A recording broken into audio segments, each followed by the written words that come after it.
Everyone I dreamed about disappeared the next day. Chapter 1.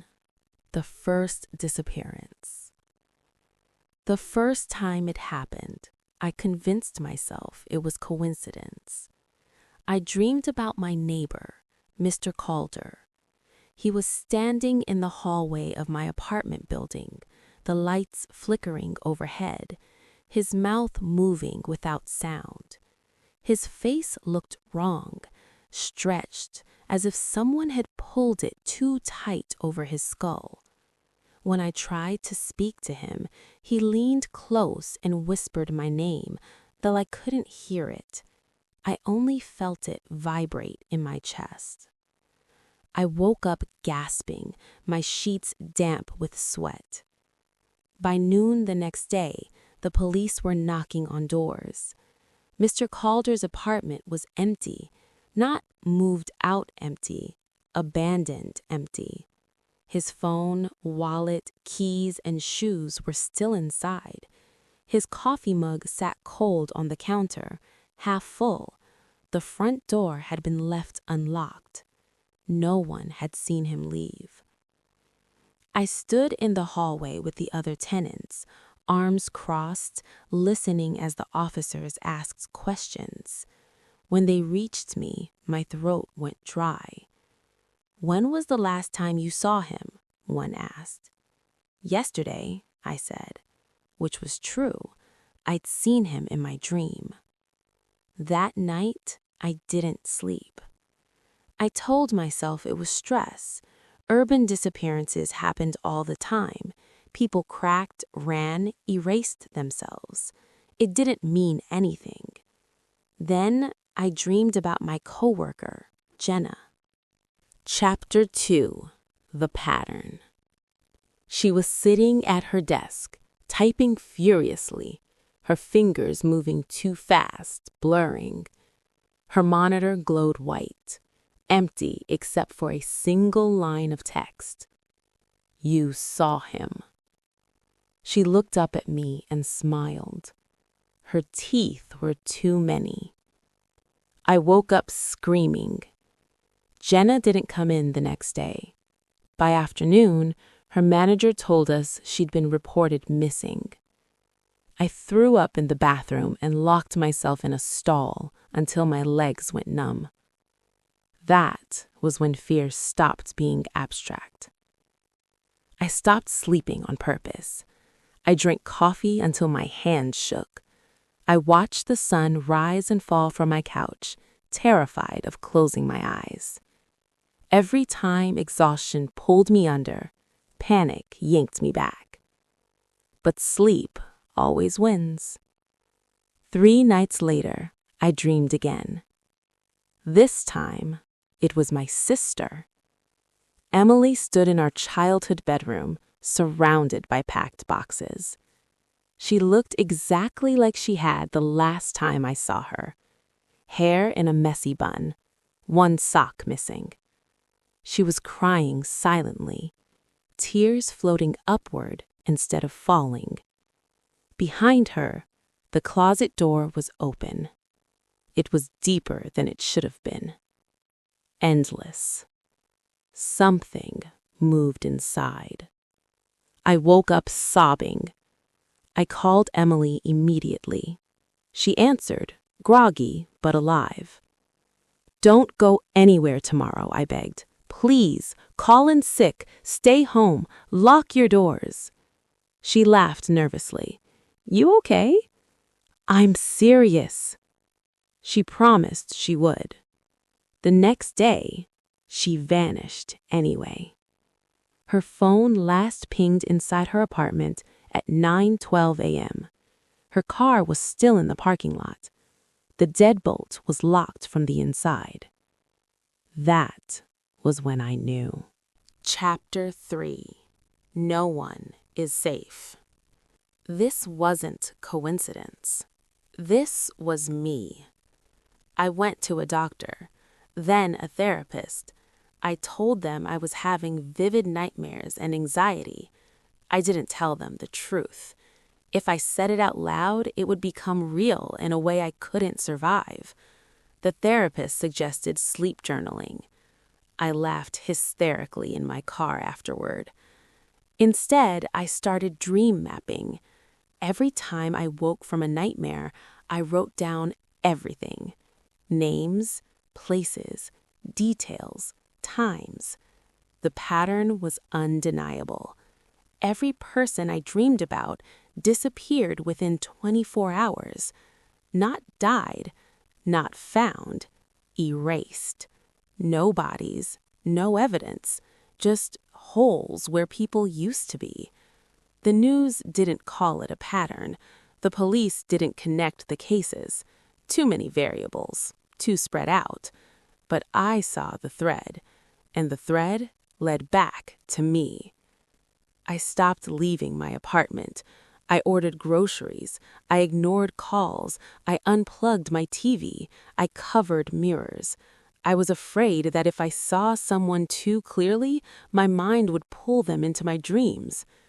It didn't matter. They came anyway. Strangers, baristas, people on buses. Faces I barely registered during the day appeared at night, staring at me with recognition. And then they were gone. The city began to feel thinner, quieter, like a set with too many missing extras.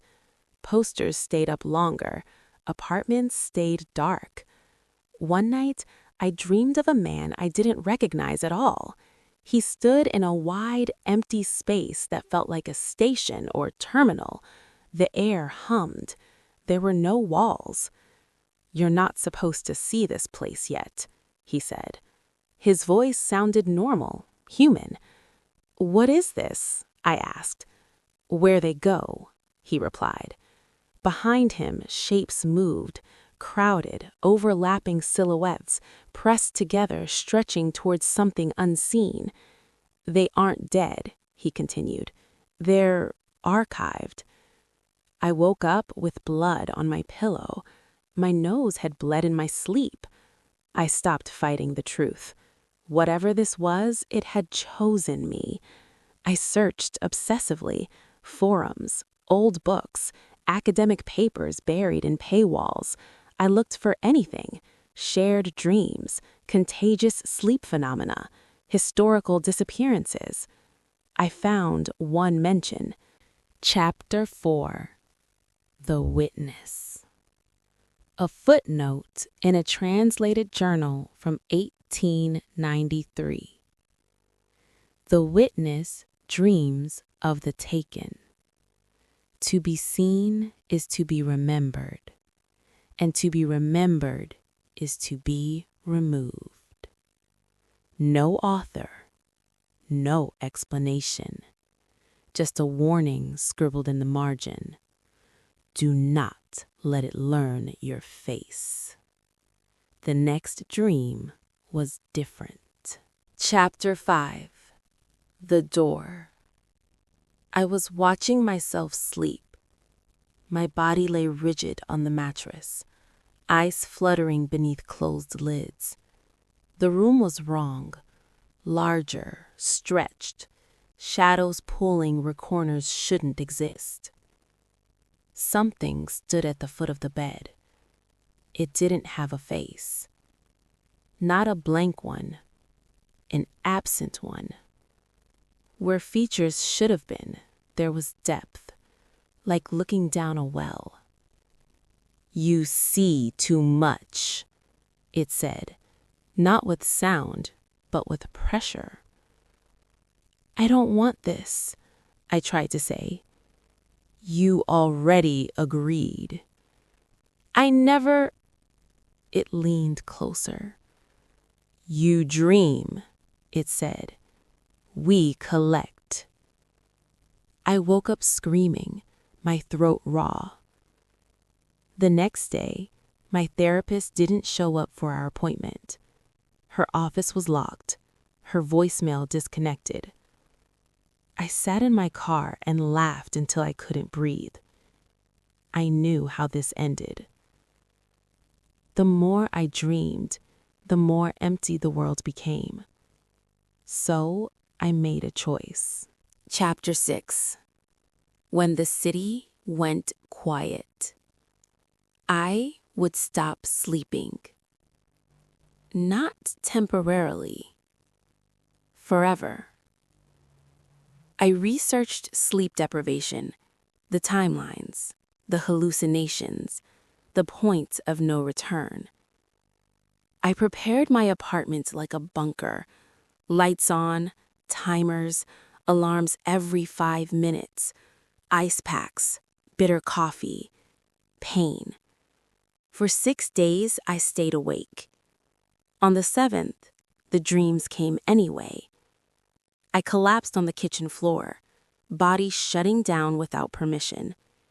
This time, I didn't dream of someone else. I dreamt of myself. I stood in that endless terminal again. The faceless thing waited. "You can't stop," it said. "Then take me," I replied. It paused. "No," it said. "You are the door." I understood then. I wasn't being punished. I was being used.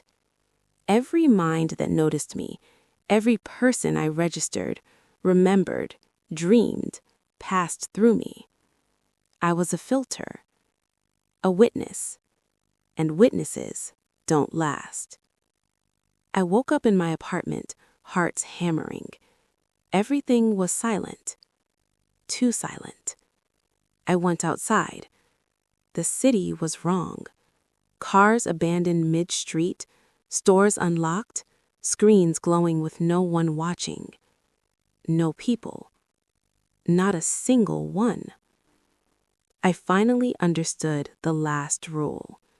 When no one is left to dream about, the dreamer disappears too. That night, I slept peacefully for the first time. No dreams came. In the morning, there was no one left to notice I was gone.